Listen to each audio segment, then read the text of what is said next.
আসসালামু আলাইকুম রহমতুল্লাহ। আলুর ইসলাম নরেজ চ্যানেলে আপনাকে স্বাগতম।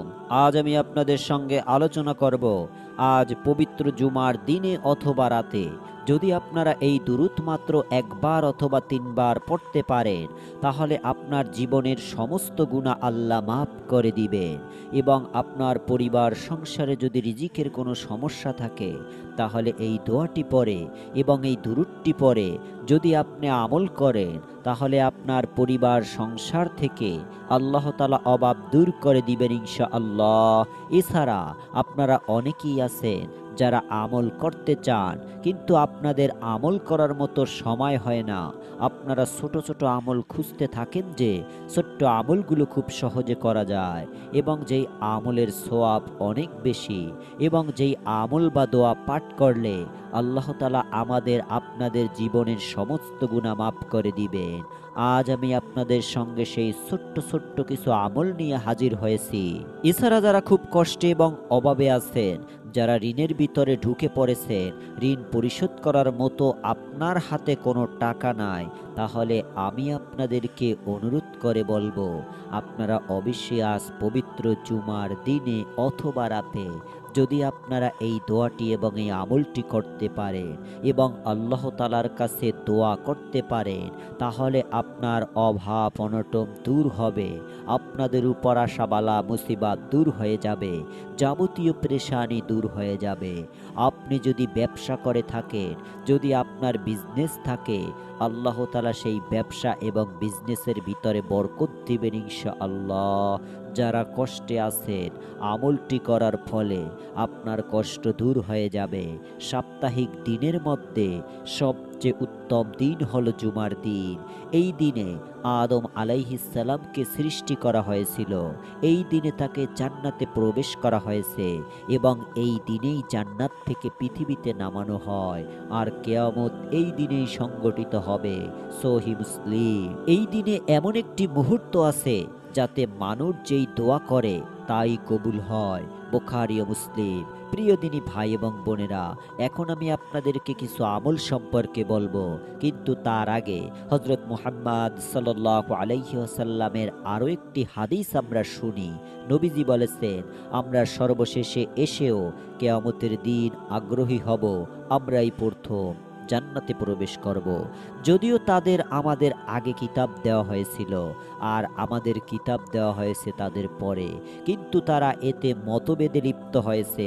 এরপর আল্লাহ আমাদেরকে তাদের মতভেদ পূর্ণ বিষয়ে সঠিক পথ দিয়েছেন। এই যে দিনটি তারা এতে মতভেদ করেছে, এই দিনের সঠিক হেদায়েত করেছেন, তা হলো জুমার দিন। সুতরাং আজ জুমার দিন বা জুমাবার, কাল শনিবার ইহুদিদের, আর পরশু রবিবার নাসারাদের। বুখারী ও মুসলিম। অর্থাৎ জুমার দিন মুসলমানদের জন্য পবিত্র একটি দিন, গুরুত্বপূর্ণ একটি দিন। এখন আসুন জেনে নেই জুমার দিন আমরা খুব সহজে যে আমলগুলো করব এবং আমাদের প্রিয় নবী মুহাম্মদ সাল্লাল্লাহু আলাইহি ওয়াসাল্লাম যে আমলগুলো করতেন, সেই আমলগুলো আমি আপনাদেরকে বলে দিব। তাদেরকে অসংখ্য ধন্যবাদ জানাই। প্রিয় দিনী ভাই এবং বোনেরা, বিশেষ করে আপনারা যখনই আমল শুরু করবেন, তখন নিয়ত করবেন আপনারা কখনো আর নামাজ ছাড়বেন না, আপনারা কখনো আর অপকর্মে লিপ্ত হবেন না, খারাপ কাজে লিপ্ত হবেন না।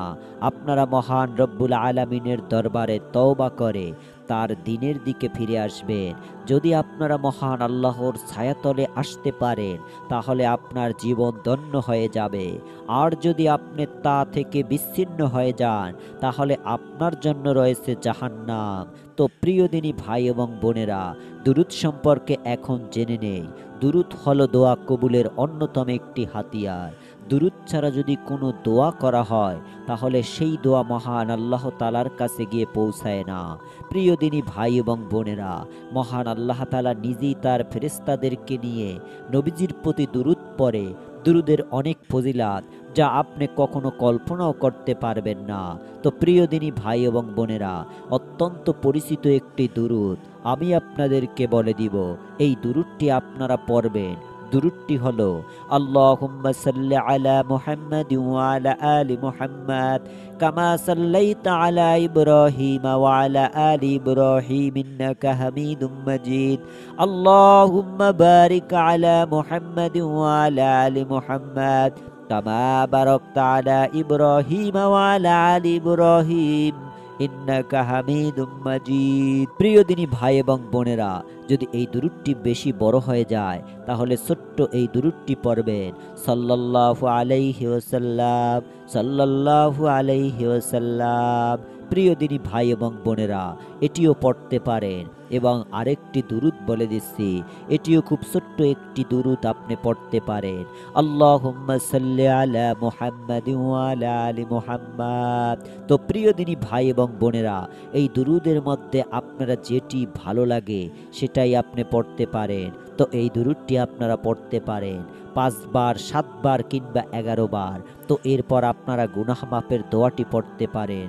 তো দোয়াটি হলো বিসমিল্লাহির রহমানির রহিম সামি'না ওয়া আতওয়ানা গুফরানাকা রাব্বানা ওয়া ইলাইকাল মাসির। তো দর্শক, এই দোয়াটি আপনারা মুখস্থ করে নিন। এটি খুবই গুরুত্বপূর্ণ একটি দোয়া, গুনাহ মাফের জন্য খুবই সুন্দর একটি দোয়া, কার্যকারী একটি দোয়া। আরেকটি দোয়া হলো রব্বিগফির ওয়ারহাম ওয়া আনতা খায়রুর রাহিমিন। দোয়াটি অবশ্যই মুখস্থ করে রাখবেন। তো প্রিয় দিনী ভাই এবং বোনেরা, আমি আশা করছি দোয়াগুলো আপনারা সকলেই মুখস্থ করে নেবেন এবং আমলগুলো করবেন। ফরজ নামাজের পরে এই দোয়াগুলো পড়লে অনেক লাভ। তো আশা করি বুঝতে পেরেছেন।